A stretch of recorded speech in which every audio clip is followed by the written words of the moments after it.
While you may not always associate winter time with tornadoes, it does happen.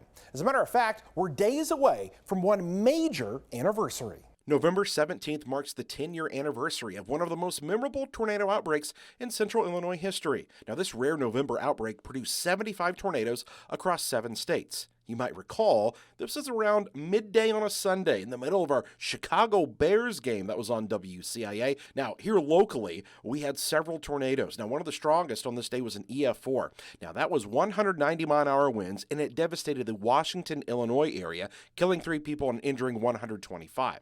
Now, we also had about a dozen tornadoes here in central Illinois. 2 tornadoes reached EF3 strength. One was north of Tuscola, 2 near Villa Grove. Then there was another one that tracked right through the city of Gifford. Now, that tornado had winds of 140 miles an hour on the ground for 30 miles and destroyed 30 homes. One of those homes belonged to the Panbacker family, who was not at home at the time, but when they eventually did come home, things looked very different. They said that the town of Gifford had been hit. So then I came to town. I first went to my parents' house, who lives on the south end of town, and then I went to ours, which was in the middle of town, and discovered that it was gone. We had a foundation left, I guess. That was about it. Had they been home, given the amount of debris, they might not have made it.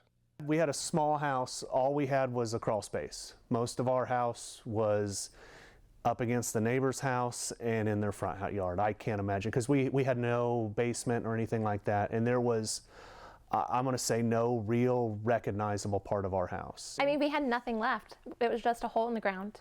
We found a few things, but eventually it had to be thrown away anyway because it was covered and insulation just wasn't salvageable. Wedding photos, everything. Yeah. Everything was gone. For the Panbacker family, while they lost everything, they know what's most important. Things can be replaced.